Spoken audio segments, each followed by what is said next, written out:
ठीक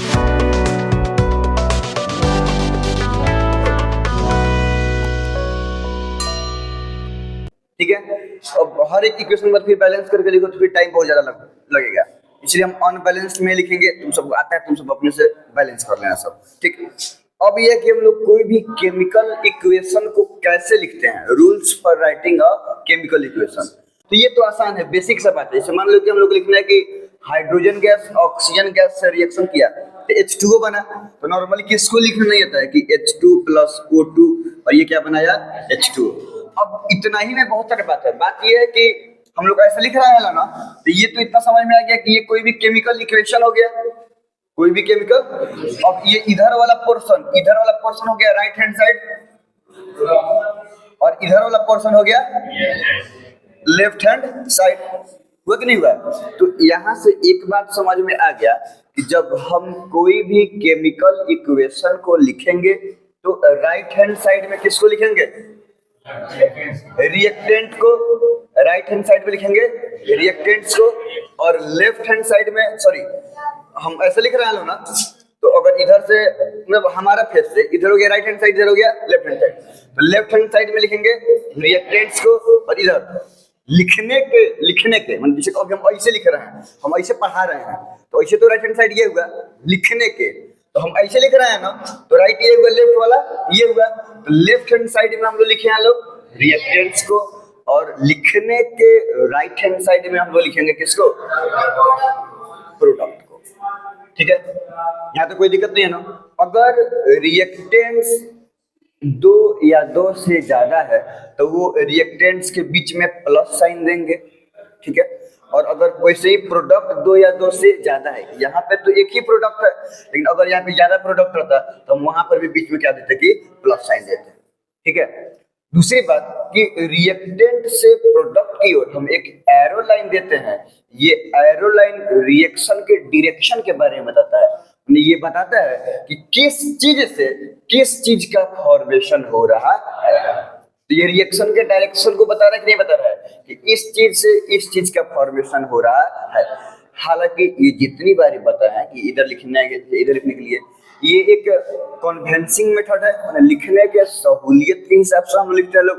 ऐसा कोई मैंडेटरी नहीं है कि रिएक्टेंट इधर ही होगा, रिएक्टेंट इधर नहीं होगा, है ना। हम लोग चाहे तो ऐसे भी लिख सकते हैं, ऐसे H2 प्लस O2, ऐसे देखे H2O, ऐसे भी लिखे तो कोई दिक्कत नहीं है।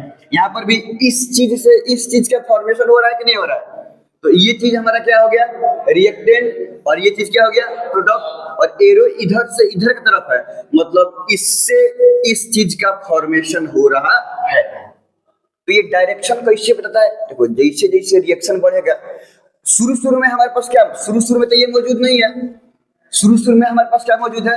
हाइड्रोजन गैस और ऑक्सीजन गैस, मतलब ये वो सब्सटेंस हो गया जो रिएक्शन में पार्टिसिपेट करने जा रहा है, न रिएक्शन में पार्टिसिपेट करेगा। तो शुरू में ये रहेगा। अब जैसे जैसे इन दोनों में रिएक्शन होगा वैसे वैसे H2O का फॉर्मेशन होगा। तब धीरे धीरे क्या होगा, इसका अमाउंट घटेगा। क्यों घटेगा? क्योंकि ये रिएक्शन करके ये बना रहा है, तो इसका अमाउंट घटेगा और इसका अमाउंट क्या होगा कि बढ़ेगा। रिएक्शन जब खत्म हो जाएगा तो सारा का सारा H2O2 से रिएक्शन करके क्या बना लेगा H2O। अब सिर्फ प्रोडक्ट रह जाएगा, और ये क्या हो जाएगा कि बाजार साफ। ये क्या हो जाएगा कि क्यों खत्म होगा? क्योंकि अब सारा सब्सटेंस रिएक्शन करके प्रोडक्ट का फॉर्मेशन कर चुका है। तो रिएक्शन के स्टार्ट में रिएक्टेंट प्रेजेंट रहेगा, प्रोडक्ट नहीं रहेगा, क्योंकि अभी तो रिएक्शन हुआ नहीं है। और जैसे जैसे रिएक्शन होगा वैसे वैसे प्रोडक्ट बनेगा, तो इसका अमाउंट कम होगा क्योंकि ये रिएक्शन करके प्रोडक्ट बनाएगा। क्योंकि प्रोडक्ट कंटिन्यूअसली बन रहा है तो प्रोडक्ट का अमाउंट बढ़ेगा। जब जैसे ही रिएक्शन खत्म होगा ये हो जाएगा खत्म, और सिर्फ मेरे पास क्या बच जाएगा प्रोडक्ट। हालांकि बहुत सारा रिएक्शन है जिसमें रिएक्टेंट भी बच जाता है ना, तो उसकी बात बाद में करेंगे। तो यहाँ पे कोई दिक्कत नहीं है ना। देखो ध्यान से, rules for writing a chemical equation. सबसे पहले बात क्या है, reactants are written in left hand side with its molecular formula. Left hand side में लिख देंगे रिएक्टेंट्स को, हालांकि ये मैंडेटरी नहीं है, एरो पे डिपेंड करता है, ठीक है। प्रोडक्ट को कहाँ पे लिखेंगे? राइट हैंड साइड में, इसको भी इसके मॉलिक्यूलर फार्मूला के साथ लिख देंगे राइट हैंड साइड में। अगर रिएक्टेंट और प्रोडक्ट दूगो या दूगो से ज्यादा है तो बीच में प्लस साइन दे देंगे, ये बताने के लिए कि भाई अलग अलग रिएक्टेंट यूज हुआ है, ये अलग अलग प्रोडक्ट का फॉर्मेशन हुआ है। एंड एरो लाइन, रिएक्टेंट और प्रोडक्ट के बीच में एरो लाइन देंगे। एरो का हेड कुछ इस तरह से रहेगा कि हेड रहेगा किधर की तरफ, प्रोडक्ट की तरफ, और टेल रहेगा रिएक्टेंट की तरफ। With should be given headed towards the product, इसका एरो इस तरीके से देना है कि ये हेड किसके तरफ रहे, प्रोडक्ट की तरफ, जिससे पता चले कि एरो से डायरेक्शन ऑफ रिएक्शन पता चलता है, रिएक्शन का डायरेक्शन पता चलता है किस चीज से किस चीज का फॉर्मेशन हो रहा है। तो रिएक्शन का दिशा इधर से इधर का तरफ है, तो रिएक्शन का डायरेक्शन पता चलता है एरो से। बस इतना इतना कुछ है, ठीक है। अब हम लोग देखेंगे कि एक केमिकल इक्वेशन से हम लोगों को क्या क्या इंफॉर्मेशन मिलता है। हम एकदम देखो एकदम सिंपल रिएक्शन से ही शुरू कर रहे हैं। बड़का रिएक्शन देखिए अपने ऑटोमेटिक बात समझ में आ जाएगा, क्योंकि हमको सिर्फ क्लेरिफिकेशन चाहिए। वैसे तो अगर पूरा केमिकल रिएक्शन लिखे तो पूरा केमिकल रिएक्शन जिसके हाइड्रोजन ऑप्शन वाला ही है, तो हाइड्रोजन गैस अगर रिएक्शन कर रहा है ऑक्सीजन के साथ तो क्या बन रहा है, वाटर। सीधे हम वाटर लिख दे रहे हैं, हाइड्रोक्साइड बना रहा है, ठीक है। तो इसमें यही ना इतना बस पता चल रहा है कि हाइड्रोजन गैस रिएक्शन किया है ऑक्सीजन के साथ तो वाटर मॉलिक्यूल का फॉर्मेशन हुआ है, या हाइड्रोक्साइड का फॉर्मेशन हुआ है। एक ये चीज पता चल रहा है। दूसरा पता चल रहा है कि ये रिएक्टेंट है और ये क्या है कि प्रोडक्ट है। इसके अलावा और भी कुछ पता चल रहा है। लेकिन अगर केमिकल इक्वेशन लिखते हैं, अगर इसी का हम केमिकल इक्वेशन लिखें तो H2 प्लस O2 ये क्या बनेगा, H2O। अगर बैलेंस कर दें तो ये 2 है, ये 2 ये हो जाएगा, 4 ये हो जाएगा 2। तो ये हो गया हमारा H2 प्लस O2, तो हाइड्रोजन गैस ऑक्सीजन गैस से रिएक्शन किया तो हाइड्रोक्साइड बनाया, वाटर बना, यही बना। ध्यान से समझो, इसमें तो पता चल जा रहा है कि ये हमारा क्या हो गया, रिएक्टेंट, और ये हमारा क्या हो गया, प्रोडक्ट। यहां तक कोई दिक्कत? नेक्स्ट देखो, इसमें ये पता चल रहा है कि ये हो गया हाइड्रोजन मॉलिक्यूल और ये हो गया ऑक्सीजन मॉलिक्यूल और ये हो गया हाइड्रोक्साइड। इतना तो बात इसमें भी पता चलता था, यहाँ तो कोई दिक्कत नहीं है ना। लिख देते हैं ये हो गया हमारा हाइड्रोजन, ये हो गया ऑक्सीजन, ये हो गया हाइड्रोक्साइड। इतना बात इसमें भी पता चलता था। अब ध्यान से देखो, इसके अलावा इसमें पता, जैसे मान लो कि यहाँ पे तो ये कहोगे एलिमेंट वाला है, एलिमेंटल मॉलिक्यूल है, जैसे यहाँ पे वाटर है या हाइड्रोक्साइड ही है, तो पता चल जाएगा कि वाटर में कौन कौन से एलिमेंट हैं। जैसे अगर हम यहाँ मान लो यहाँ पे रहता है जिंक सल्फेट, यहाँ पे रहता है जिंक सल्फेट, तो हमको सिर्फ नाम पता चल रहा है। पता चल रहा है क्या कि जिंक सल्फेट मॉलिक्यूल में कौन कौन से एलिमेंट प्रेजेंट है, ये पता। लेकिन वहीं अगर इसके जगह पे इक्वेशन में लिखे रहते ZnSO4 तो ये जिंक सल्फेट तो नाम पता चला, इसके साथ साथ ये भी पता चला कि जिंक सल्फेट में जिंक प्रेजेंट है, सल्फर प्रेजेंट है और ऑक्सीजन प्रेजेंट है। ये एक एक्स्ट्रा बात पता चला कि नहीं पता चला। इस केमिकल रिएक्शन में जो रिएक्टेंट या प्रोडक्ट में मॉलिक्यूल्स हैं, वो मॉलिक्यूल्स में कौन कौन से एलिमेंट प्रेजेंट है, तो वो एलिमेंट के बारे में हमको पता चलता है। जैसे कि इसमें कौन कौन से एलिमेंट प्रेजेंट है, हाइड्रोजन, इसमें ऑक्सीजन, ये तो हाइड्रोक्साइड है ना, तो इसमें प्रेजेंट है हाइड्रोजन प्लस ऑक्सीजन। तो ये एक एक्स्ट्रा बात पता चला कि नहीं पता चला।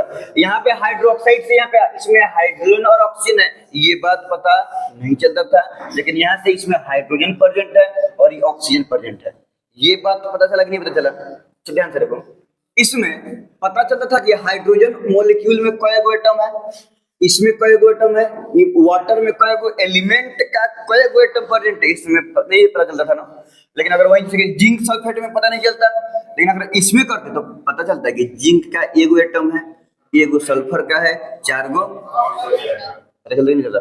इसकी टोटल नंबर ऑफ कई गो एटम रिएक्शन किया है। तो अगर हम इसकी बात करें तो यहाँ पे कई गो एटम था, 2 दूनी 4 गो एटम, और यहाँ पे 2 गो एटम, यहाँ पे 2 1 3 दूनी 6 एटम, इतना एटम पार्टिसिपेट किया हुआ है।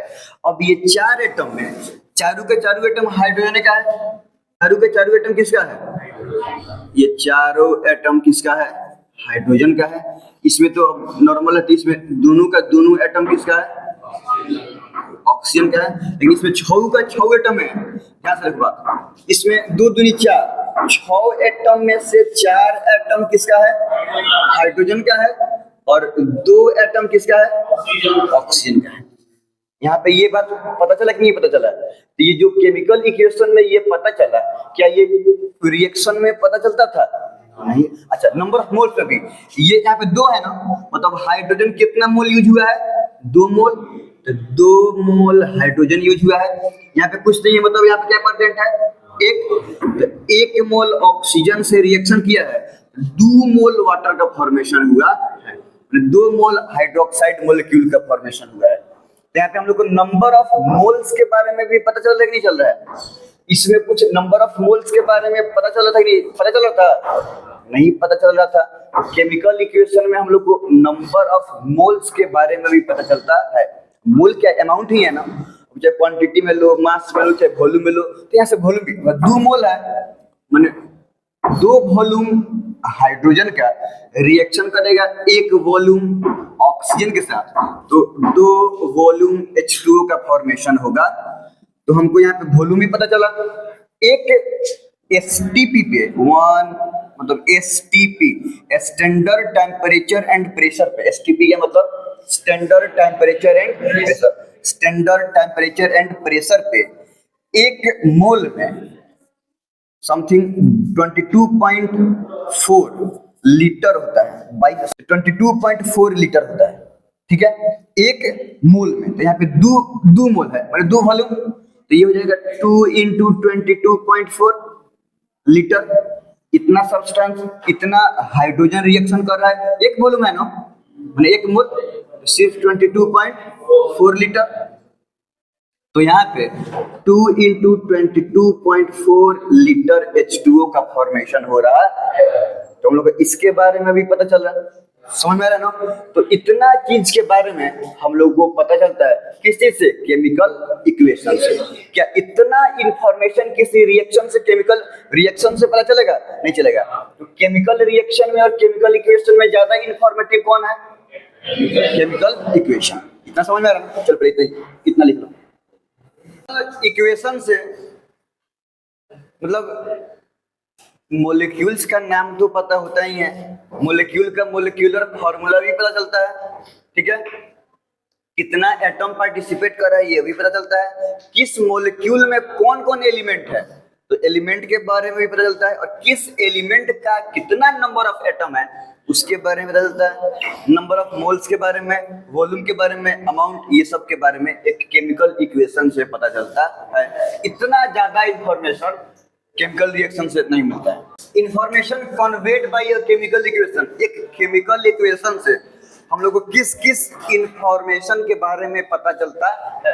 तो इट टेल्स अबाउट इट माने chemical equation tells about reactant and product, कोई भी रिएक्शन के रिएक्टेंट और प्रोडक्ट के बारे में पता चलता है कि कौन कौन से सब्सटेंस रिएक्शन में पार्टिसिपेट कर रहा है, और उस सब्सटेंस से रिएक्शन होने के बाद कौन कौन से सब्सटेंस का फॉर्मेशन हुआ है। It tells about molecular formula के बारे में, भाई रिएक्टेंट में जो जो सब्सटेंस है उसका मॉलिक्यूलर फार्मूला क्या होता है, प्रोडक्ट में जो जो चीज बना हुआ है उसका मॉलिक्यूलर फार्मूला क्या है, एलिमेंट। अब वो जो मॉलिक्यूलर फार्मूला है रिएक्टेंट में और प्रोडक्ट में, वो सब मॉलिक्यूलर फार्मूला में मतलब वो सब सब्सटेंसेस कौन कौन एलिमेंट से बना हुआ है, और टोटल, और किसी भी सब्सटेंस का, किसी भी मॉलिक्यूल्स का टोटल नंबर ऑफ एटम्स कितना है, और उसमें भी कोई खास एलिमेंट का भी नंबर ऑफ एटम कितना है। कैसे बताते हैं, जैसे कि मान लो कि ZnSO4 था, तो इसमें इस पूरा में टोटल नंबर ऑफ एटम कितना है पूरे का, 4 गो, 5 गो, 6 गो, तो टोटल कितना एटम हो गया, 6 गो, जिसमें से 1 एटम जिंक का, 1 एटम सल्फर का, और 4 एटम। तो मॉलिक्यूल में सब्सटेंस का टोटल नंबर ऑफ एटम तो पता चलता ही है, हर एक एलिमेंट बाय एलिमेंट भी कौन एलिमेंट का कितना नंबर ऑफ एटम है ये बात भी पता चलता है। नंबर ऑफ मोल्स, हाँ नंबर ऑफ मोल्स, कौन 1 मोल सब्सटेंस रिएक्शन किया, 2 मोल सब्सटेंस रिएक्शन किया, तो कौन कितना मोल सब्सटेंस रिएक्शन किया, नंबर ऑफ मोल्स के बारे में भी पता चलता है और वॉल्यूम के बारे में भी पता चलता है। हम तो बताइए किए हैं कि नंबर ऑफ मोल के बारे में पता चल गया तो एक मोल पे स्टैंडर्ड टेम्परेचर एंड प्रेशर पे 22.4 लीटर था, तो जितना मोल है उतना से मल्टीप्लाई कर देंगे तो सब्सटेंस का वॉल्यूम निकल जाएगा। अब हम लोग को देखना है advantage of chemical equation over chemical reaction. ध्यान से बात समझो, इतना तो पता चल गया कि केमिकल रिएक्शन में और केमिकल इक्वेशन में अगर हम दोनों को लिखते हैं तो दोनों को लिखने में अगर कंपेयर करें तो कौन लिखने में ज्यादा फायदेमंद है? केमिकल इक्वेशन सबसे पहले के नंबर हम लोग के लिए अच्छा बात यह है कि स्पेस बचेगा और टाइम बचेगा। दूसरी बात यह है कि लिखने में कि स्पेस टाइम तो बच ही रहा है और साथ में बहुत ज्यादा अमाउंट में इंफॉर्मेशन भी मिल रहा है। तीसरी बात ये कि अगर हम लोग इतना जो हम लाइनिंग से लिखवाए थे और उतना चीज के बारे में पता चले तो हम किसी भी रिएक्टेंट प्रोडक्ट के मतलब अमाउंट के बारे में easily almost two accurately calculate कर सकते हैं। और खाली लिखा रहे कि हाइड्रोजन ऑक्सीजन हाइड्रोक्साइड कोनो के अमाउंट के बारे में कुछ कैलकुलेट होगा? कैलकुलेशन नहीं हो पाएगा। लेकिन अगर इक्वेशन वाइज लिखा जाए तो मतलब easily accurately almost two accurately calculation हो सकता है, तो कैलकुलेशन करने में भी आसान रहेगा। इतना लिख लिया जाए। तो क्या क्या है और chemical equation saves the time and space, time और स्पेस बचाएगा क्योंकि हम लोग लिख रहे हैं शॉर्ट हैंड मेथड है ना केमिकल इक्वेशन, तो मोलिकुलर फार्मूला में लिख रहे हैं, सिंबल के फार्मूला में लिख रहे हैं, तो टाइम भी बचाएगा और कम दूर लग रहा है तो स्पेस भी बचाएगा। केमिकल इक्वेशन बहुत ज्यादा इंफॉर्मेशन भी दे रहा है, अभी जस्ट देखे हैं लोग। और दूसरा बात कि इक्वेशन के फॉर्म में क्या होता है कि सब्सटेंस का अमाउंट या बहुत सारा चीज इजीली कैलकुलेट किया जा सकता है।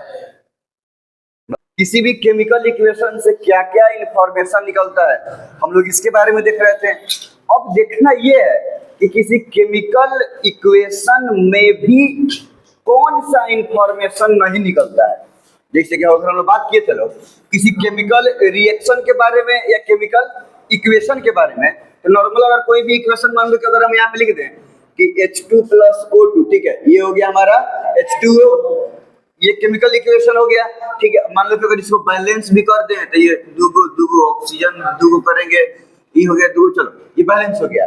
तो हमको तो यहाँ से सब रिएक्टेंट और देखो इंफॉर्मेशन क्या क्या मिला हमको, यहाँ से रिएक्टेंट और प्रोडक्ट के सब्सटेंस के मोलिक्यूलर फार्मूला का पता चल गया, वो मोलिक्यूलर फार्मूला में प्रेजेंट एलिमेंट के बारे में पता चल गया, नंबर ऑफ एटम्स के बारे में पता चल गया, मोल्स के बारे में पता चल गया। ठीक है ना, ये एसटीपी पर स्टैंडर्ड टेम्परेचर एंड प्रेशर पर जो इसके मतलब हम लोग मास को देख सकते हैं, हाँ कि नहीं है, वॉल्यूम के रेशियो के बारे में पता चल गया। लेकिन किसके बारे में पता नहीं चला, हम लोग को इसके बारे में पढ़ना है, limitation of a chemical equation. ये केमिकल इक्वेशन में रिएक्शन के कौन से इंफॉर्मेशन के बारे में पता नहीं चलता है। अच्छा ये बताओ, ये सिर्फ केमिकल इक्वेशन है, सिर्फ ये केमिकल इक्वेशन देख के पता लग रहा है क्या कि कौन सा सब्सटेंस कौन सा स्टेट में है? सिर्फ देख के अगर पता नहीं रहे तो H2 सॉलिड में है कि लिक्विड में है कि गैसियस स्टेट में है कि एक्वस है, पता चल रहा है क्या? रिएक्टेंट और प्रोडक्ट के फिजिकल स्टेट के बारे में पता नहीं चलता है। इसमें रिएक्शन में कोई गैस इवॉल्व होता है तो वो रिएक्शन से एस्केप कर जाता है तो उड़ जाता है ऊपर। तो किसी भी रिएक्शन में कौन सा गैस इवॉल्व हुआ है, इवोल्यूशन ऑफ गैस हुआ है कि नहीं, इस बात का पता नहीं चलता है। समझ में आ रहा है? कौन रिएक्शन में कभी कभी होता है कि सॉल्यूशन का पार्ट है, कुछ सॉलिड प्रोडक्ट सॉल्यूशन का पार्ट है लेकिन सॉल्यूशन में नीचे जाके बच जाता है, जिसको प्रेसिपिटेट बोलते हैं। समझ में आ रहा है ना? आगे वैसे प्रेसिपिटेशन रिएक्शन में हम लोग मे बी नेक्स्ट क्लास में पढ़ेंगे लोग कैरेक्टरिस्टिक्स ऑफ रिएक्शन में प्रेसिपिटेट के बारे में, तो अच्छे से पता चल जाएगा। अभी बस ये समझ लो, बहुत सारा रिएक्शन में जब रिएक्शन होता है तो कुछ सॉलिड प्रोडक्ट बनता है जो मतलब सॉल्यूशन में घुला नहीं रहेगा और नीचे जाकर पानी में क्या होगा कि बच जाएगा, उसी को बोलते हैं हम लोग प्रेसिपिटेट। तो किसी केमिकल रिएक्शन में मतलब इक्वेशन के अकॉर्डिंग ये पता नहीं चलता है कि प्रेसिपिटेट का फॉर्मेशन हुआ है कि नहीं। कोनो रिएक्शन बहुत स्लो होता है, जैसे कि आयरन का रोस्टिंग जंग लगना है महीनों सालों लग जाता है, कोनो रिएक्शन हाथ से हो जाता है। तो रिएक्शन का रेट के बारे में पता नहीं चलता है। अच्छा, देख के कोई बता देगा कि रिएक्शन फास्ट होगा कि रिएक्शन स्लो होगा? तो रिएक्शन के रेट के बारे में, कि रिएक्शन फास्ट होगा कि स्लो होगा कि मॉडरेट होगा, इसके बारे में पता नहीं चलता है। ये रिएक्शन में कौन कौन सा, मतलब हम लोग एक्सटर्नल स्पेसिफिक कंडीशन दिए हैं कि रिएक्शन हुआ है, इस स्पेसिफिक कंडीशन के बारे में पता नहीं चलता है। मान बहुत सारा रिएक्शन है जिसमें हम लोग कुछ कैटलिस्ट यूज करते हैं तब रिएक्शन होता है। एक सर्टेन टेम्परेचर पर ही रिएक्शन होगा, गर्म करके उतना टेम्परेचर पर कर देंगे तब रिएक्शन क्या होगा कि होगा। एक सर्टेन प्रेशर पर रिएक्शन होगा, प्रेशर कम ज्यादा हो जाए तो रिएक्शन नहीं होगा। तो उसमें वो रिएक्शन कितना टेम्परेचर पे हो रहा है, कितना प्रेशर पे हो रहा है, उसमें कौन सा कैटलिस्ट यूज कर रहे हैं कि रिएक्शन हो रहा है, इस चीज के बारे में पता नहीं चलता है। बहुत सारा रिएक्शन जब होता है तो थोड़ा कहता है एक्सप्लोसिव नेचर के बारे में पता नहीं। इक्वेशन देख के हम पता नहीं कर सकते हैं कि रिएक्शन एक्सप्लोसिव नेचर का है कि नहीं है। तो वैसे बहुत सारा इंफॉर्मेशन है कि सिर्फ हम लोग देख के इक्वेशन ये नहीं बता सकते हैं कि उसमें ये चीज हो रहा है कि नहीं। तो अब उन्हीं सब के बारे में हम लोगों को पढ़ना है। Limitation of a chemical equation, chemical equation का लिमिटेशन क्या क्या है, मतलब एक इक्वेशन किस चीज के बारे में जानकारी हम लोगों को नहीं दे रहा है, ठीक है, किस किस चीज के बारे में जानकारी दे रहा है ये तो हम लोग पढ़ लिए हैं लोग, information conveyed by chemical equation में। लेकिन किसके बारे में जानकारी नहीं दे रहा है उसके बारे में हम लोग को पढ़ना है, ठीक है। Limitation of a chemical equation, मतलब केमिकल इक्वेशन का लिमिटेशन क्या है, किस किस चीज के बारे में इंफॉर्मेशन नहीं देता है। रिपीट कर देते हैं, अ chemical equation does not give information about physical state, मतलब जो रिएक्शन में सब्सटेंस यूज हो रहा है, रिएक्टेंट है और प्रोडक्ट है, तो रिएक्टेंट्स और प्रोडक्ट के फिजिकल स्टेट के बारे में नहीं बताता है कि ये रिएक्टेंट या प्रोडक्ट सॉलिड स्टेट में है, एक्वस है, लिक्विड है कि गैस है, इसके बारे में जानकारी नहीं देता है। It does not inform about evolution of gas, reaction में बहुत सारा रिएक्शन है जिसमें carbon dioxide gas, oxygen, hydrogen gas evolve होता है, तो रिएक्शन में कोई गैस इवॉल्व हो रहा है इसके बारे में भी जानकारी नहीं मिलता है। अभी बताए हैं प्रेसिपिटेट के बारे में, तो रिएक्शन में कोई सॉलिड प्रोडक्ट बन के पेंदी में बैठ जा रहा है, कंटेनर के बॉटम में बैठ जा रहा है, तो कोई प्रेसिपिटेट का फॉर्मेशन हो रहा है, इसके बारे में भी सिर्फ इक्वेशन देख के इसके बारे में भी जानकारी नहीं मिलता है। A chemical equation does not give information about thermodynamic nature, ध्यान से समझो, बहुत सारा रिएक्शन को हीट करेंगे तब रिएक्शन शुरू होगा। अब बहुत सारा रिएक्शन हो तो जाएगा लेकिन रिएक्शन होने के बाद छूने पे गर्म लगेगा, क्यों? क्योंकि जब रिएक्शन होगा तो वो हीट को रिलीज करता है, तो बहुत सारा रिएक्शन हीट को कंज्यूम करता है, हीट को ऑब्जर्व करता है, और बहुत सारा रिएक्शन हीट को इवॉल्व करता है। समझ में रखना रहा है, हीट को रिलीज करता है। तो जो रिएक्शन हीट को कंज्यूम करता है उसको बोलते हैं हम लोग एंडोथर्मिक। कौन सा reaction? Endothermic. Heat consuming reaction है या हीट एब्जॉर्बिंग रिएक्शन है ना, उसमें अगर हीट देंगे तभी रिएक्शन होगा। और बहुत सारा रिएक्शन है हीट रिलीजिंग, छूने पर गर्म लगेगा। समझ में आ रहा है कि नहीं आ रहा है? तो जो रिएक्शन हीट को रिलीज करता है उसको कौन सा रिएक्शन बोलते हैं? Exothermic reaction. तो वाकई में अगर कोई इक्वेशन देख के पता नहीं चलेगा कि ये एंडोथर्मिक नेचर का है या फिर एक्सोथर्मिक, हीट से हीट के रेस्पेक्ट में उसके नेचर के बारे में पता नहीं चलेगा कि ये हीट रिलीजिंग वाला है कि हीट एब्जॉर्बिंग वाला है, एंडोथर्मिक है कि एक्सोथर्मिक है कि एंडोथर्मिक है, इसके बारे में पता हम लोग को नहीं चलेगा। हाँ, रिएक्शन होने के लिए हम कौन सा स्पेस, बहुत सारा रिएक्शन है कि ऐसे ही मतलब ऐसा नॉर्मली रिएक्शन नहीं होगा, तो लेबोरेटरी में बहुत सारा स्पेसिफिक कंडीशन प्रोवाइड करेंगे तब जाकर रिएक्शन होगा, नहीं तो रिएक्शन नहीं होगा। हम लोग वैसे बहुत सारा रिएक्शंस के बारे में पढ़ना है आगे हम लोग को, अभी जस्ट रिएक्शन के बारे में एबीसी हम लोग ना। तो कोई रिएक्शन के स्पेसिफिक कंडीशन कि कितना प्रेशर दिए हैं, कितना टेम्परेचर पे रिएक्शन हो रहा है, या कौन सा कैटलिस्ट उसमें यूज किए हैं तब जाके रिएक्शन करना इनिशिएट किया है, तो ये सब के बारे में जानकारी नहीं मिलता है। एक कैटलिस्ट कोई सब्सटेंस, केमिकल्स ही हैं जो सब्सटेंस रिएक्शन में डाल देने पे रिएक्शन को शुरू करवा दे, या रिएक्शन के रेट को बढ़ा दे। कैटलिस्ट बहुत इंपॉर्टेंट है, रिएक्शन के रेट को एक्सेलरेट कर देता है। अगर कोई सब्सटेंस कम देर में जितना प्रोडक्ट बना रहा है और अगर कैटलिस्ट हम डाल दें तो उतना ही देर में जितना बिना कैटलिस्ट का प्रोडक्ट बनाया था कैटलिस्ट के प्रेजेंट में वही कितना ज्यादा टाइम्स प्रोडक्ट को बना देगा। रिएक्शन के रेट को एक्सेलरेट करता है, रिएक्शन बहुत स्पीड में होने लगता है। तो ये हुआ हमारा कैटलिस्ट, इसके बारे में पढ़ेंगे हम लोग। Also the rate of reaction, reaction slow हो रहा है कि फास्ट हो रहा है, सिर्फ इक्वेशन देख के इस बात का अंदाजा हम लोग नहीं लगा सकते हैं। रिएक्शन का रेट कैसा है, ज्यादा है कि कम है, स्लो हो रहा है कि फास्ट हो रहा है। तो स्लो या फास्ट हो रहा है इसके बारे में हम लोग को पता नहीं चलेगा। और chemical equation does not tells about the explosive. बहुत सारे रिएक्शन बोलने की एक्सप्लोजन के साथ शुरू होता है, मतलब भड़कता है, hydrogen gas pop sound produce करता है, कम रहेगा तो पॉप करेगा, ज्यादा रहेगा तो बम कर देगा। तो रिएक्शन के एक्सप्लोसिव बिहेवियर के बारे में सिर्फ इक्वेशन से पता नहीं चलता है। तो ये वो सब लिमिटेशन है जो किसी केमिकल इक्वेशन का होता है। तो ये तो जान गए कि अब मान लो कि हम लोग को किसी इक्वेशन से ये सब इंपॉर्टेंट बात है कि नहीं है। और हम लोग को रिएक्शन के बारे में अगर हम कोई केमिकल इक्वेशन है तो इक्वेशन में अगर ये सब चीज के बारे में पता चल जाए तो एक तो इक्वेशन बहुत सारा इंफॉर्मेशन देता है, कुछ उस तरीका से लिखें कि ये सब के बारे में तो इंफॉर्मेशन नहीं दे रहा है लेकिन फिर भी इक्वेशन लिखने के तरीका से इन सब चीज के बारे में भी अगर इंफॉर्मेशन मिल जाए तो और भी बढ़िया हो जाएगा। ठीक है ना। तो हम अभी पढ़ने जा रहे हैं कि कैसे किसी इक्वेशन को लिखा जाए कि जो जो चीज के बारे में हम लोगों को नहीं बता रहा था वो चीज के बारे में भी पता हम लोगों को क्या होगी चल जाए। ठीक है। तो how to make a chemical equation more informative, तो है मोर इंफॉर्मेटिव, और ज्यादा इंफॉर्मेटिव हम केमिकल इक्वेशन को कैसे बनाएंगे। ठीक है। कि सबसे पहले का लिमिटेशन क्या था कि हम लोग को सब्सटेंस सॉलिड है, लिक्विड है या गैस है इसके बारे में पता नहीं चलता है, यही था ना। तो अब हम लोग उसके बारे में भी पता चल सकता है। देखो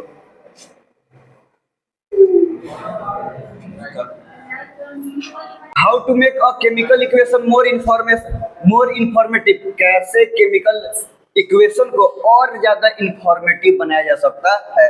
हम लोग लिमिटेशन में पढ़े थे कि फिजिकल स्टेट के बारे में पता नहीं चलेगा लेकिन फिजिकल स्टेट के बारे में भी पता चल सकता है अगर इक्वेशन में हम लोग मोलिक्यूल्स के बाद S, L, G या AQ लिख दे तब।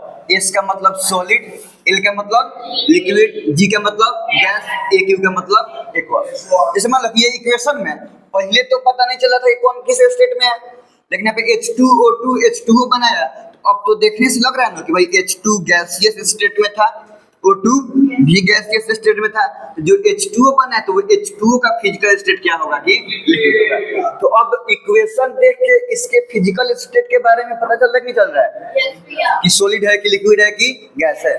दूसरा इवोल्यूशन, किसी इक्वेशन में गैस इवॉल्व हुआ है, रिलीज हुआ है, इसके बारे में भी पता लग सकता है।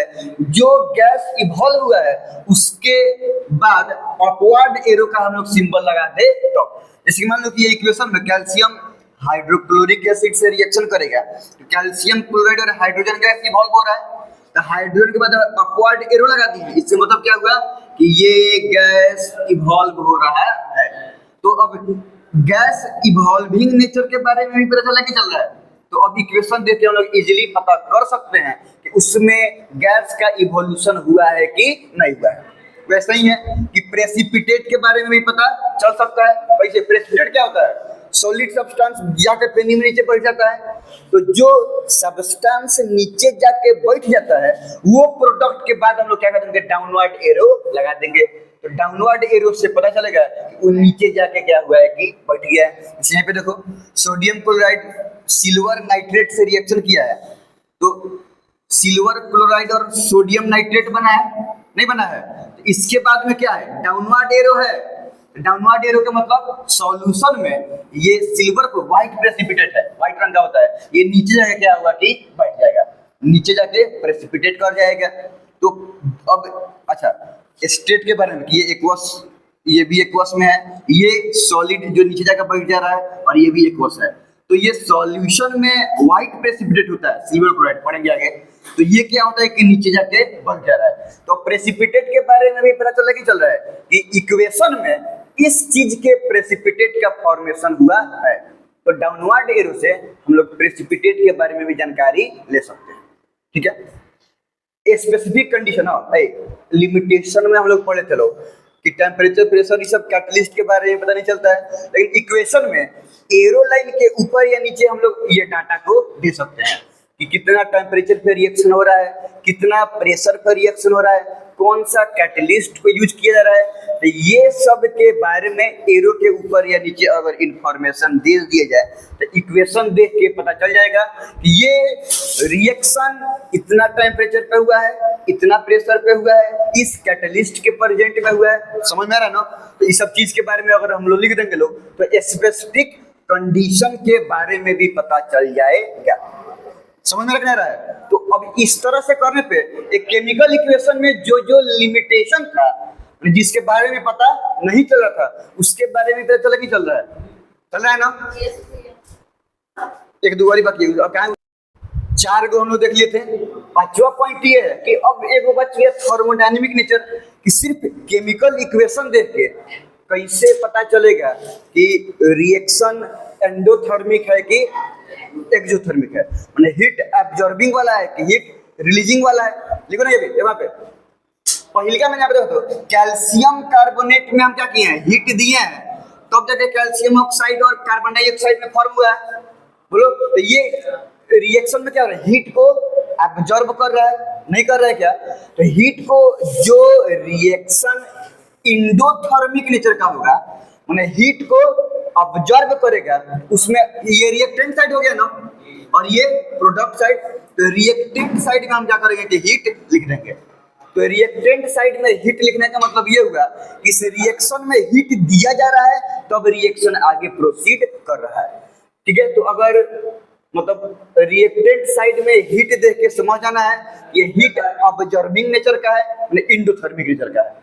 और अगर हीट एक्सोथर्मिक है, एक्सोथर्मिक का मतलब हीट रिलीज करने वाला, तो हम लोग प्रोडक्ट में हीट ले लेंगे, माने हम समझ जाएंगे कि प्रोडक्ट में हीट लिखा हुआ है, मतलब ये रिएक्शन एक्सोथर्मिक है, मतलब हीट रिलीजिंग है, माने रिएक्शन हो रहा है। तो रिएक्शन होने के बाद वो हीट को क्या कर रहा है कि रिलीज कर रहा है। ये बताओ छूने पर ठंडा कौन रिएक्शन लगेगा, एक्सोथर्मिक कि इंडोथर्मिक?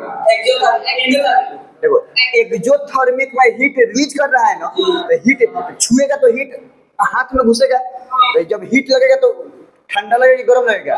गर्म। अच्छा इसमें को जब छुएगा तो हाथ में से हीट निकल के उसमें जाएगा, वो हीट को रिलीज करेगा ना, जो हीट को वो हीट को ऑब्जर्व करेगा ना, तो वो हीट को ऑब्जर्व करेगा तो हाथ में से हीट निकल के उसमें जाएगा। जब बॉडी में से हीट निकलता है बाहर तो बॉडी को कैसा फील होता है, ठंडा। समझ में रहा ना? तो एंडोथर्मिक रिएक्शन में छूने पर कैसा महसूस होगा, ठंडा। ये तो समझ में आ रहा कि एक्सोथर्मिक में हीट रिलीज हो रहा है, छूने पे गर्म महसूस होगा।